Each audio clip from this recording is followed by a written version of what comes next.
Hi there and welcome. So, while we're working with creators and visionaries and entrepreneurs and what it is that's wanting to be created and brought forward into the world, one of the things that I witness is that people who are genuinely inherent creative beings, they can tend to feel kind of bored and put off by a lot of the content or the creations that they're seeing in the world. They're really super tuned into what is actually a original creation and what is regurgitation of something that's already been shared. Now, there's that expression that there is nothing new that has never been created, and that may be true.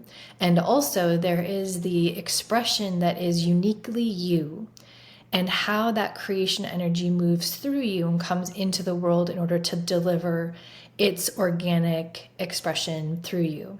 So, we want to tap into that.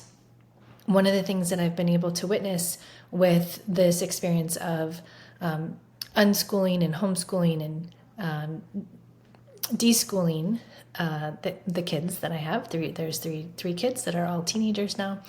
And one of the things that I've been able to witness is through the deschooling process. That's one of the things that people will share about in a homeschooling or unschooling path, is the process of deschooling, which is really about undoing a lot of the conditioning and the programming, subtly and not so subtly, that we pick up along the way. So in school, well, we have dogs also. In school, one of the things that can come forward is that you need to request or ask for permission to use the restroom.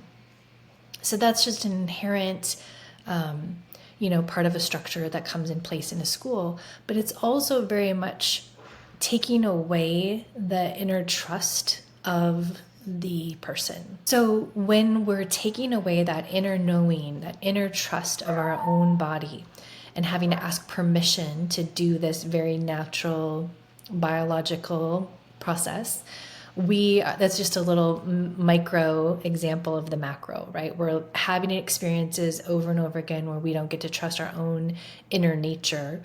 We're handing over our authority and our inner knowing to someone outside of ourselves. One of the things that we then do when we're deschooling is we undo a lot of that programming and conditioning. So those for entrepreneurs and for creators and visionaries, that can look a lot like releasing some of the family, societal, collective conditioning, cultural conditioning that we pick up along the way that has to do with our own unique creative process.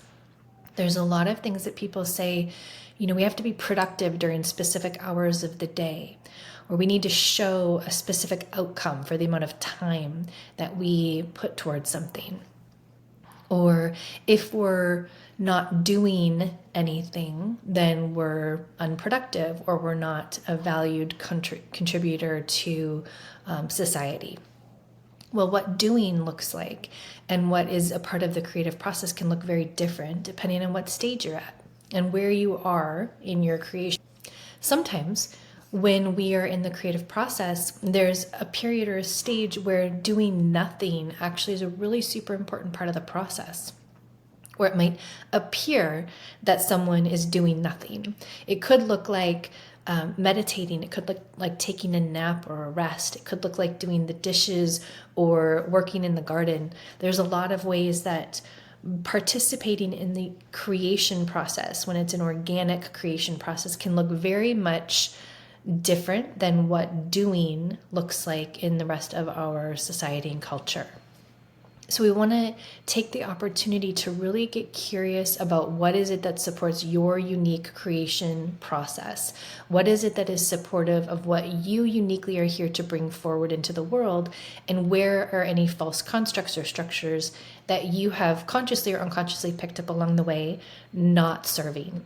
And how can we release those, undo those, allow those to be cleared, so that you can come into more of a true experience with your own creations in your own creative process. So this is Aria Kingray. Let me know what you're noticing as you receive this. I would love to hear what comes up, and let's see what comes next.